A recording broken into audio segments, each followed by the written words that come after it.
Today our Old Testament reading is about Naaman. Too many A's in there. Naaman. First one's long, second one's short, third one's short. Okay.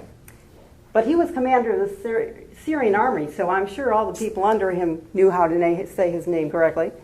And we're also going to be talking about Elijah, the prophet of God.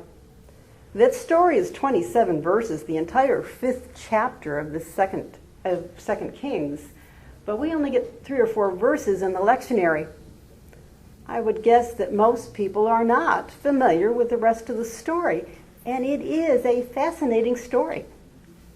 Some of the ideas I'm going to share with you came from a well-known author and scholar of the Old Testament, Walter Brueggemann, who wrote a very long and fascinating sermon on this topic, but I've condensed it for you.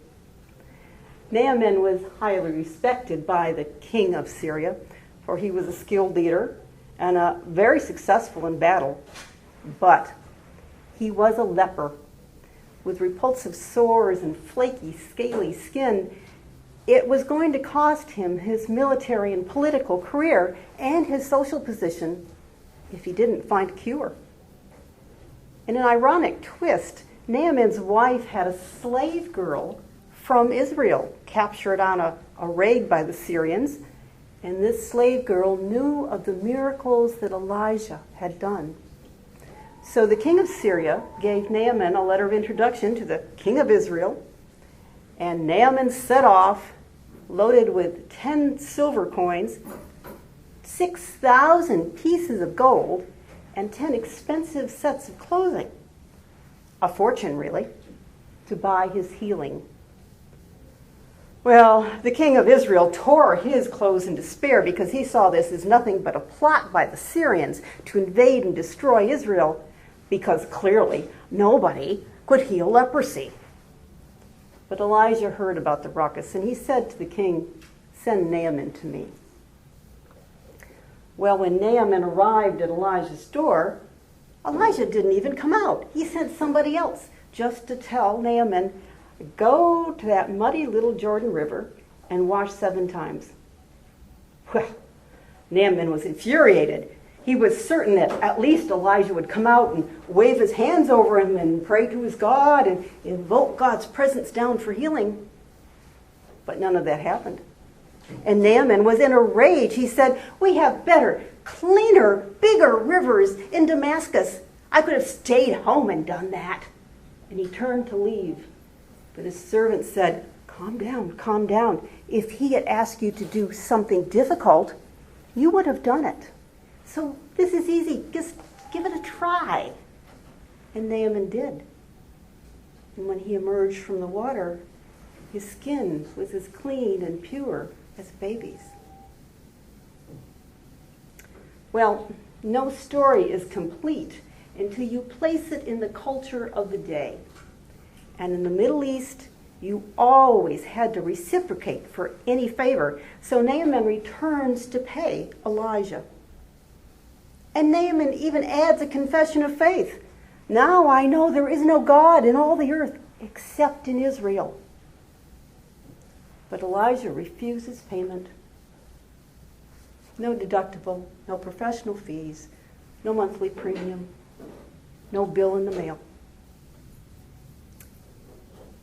But Naaman responds with a very curious request. He says, "Please, can I have 2 mule loads of dirt to take home with me?" What's that about? Well, he's saying he will worship no other God other than the Lord.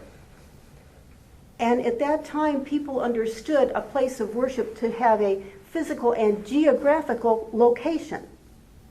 So Naaman wants to take that place in Israel, a part of that place, and take it home to Syria so he can worship the Lord. But he added one little tiny caveat to the deal. He said he would still have to enter the Damascus temple to the idol Rimmon with the king. And he wanted forgiveness in advance for bowing down to that idol. It was for social and political reasons. He understood that the Lord was the only God. Consider that as an idea. Confession for sins not yet committed. What was Elijah's response to that? Well, here it is. Elijah said, "Go in peace." Go in peace? That's not what I expected. I was planning for a fiery sermon, right? If the Lord is God, bow to him. That kind of thing. Why would Elijah be so calm about pre-planned idolatry from this man whose life has just been saved by God? It's amazing.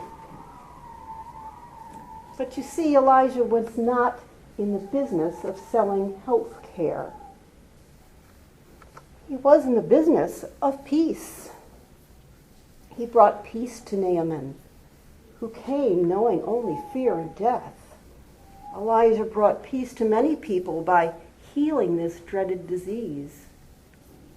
Elijah brought peace because now a powerful and well-known leader has confessed that the Lord is the only source of power and healing.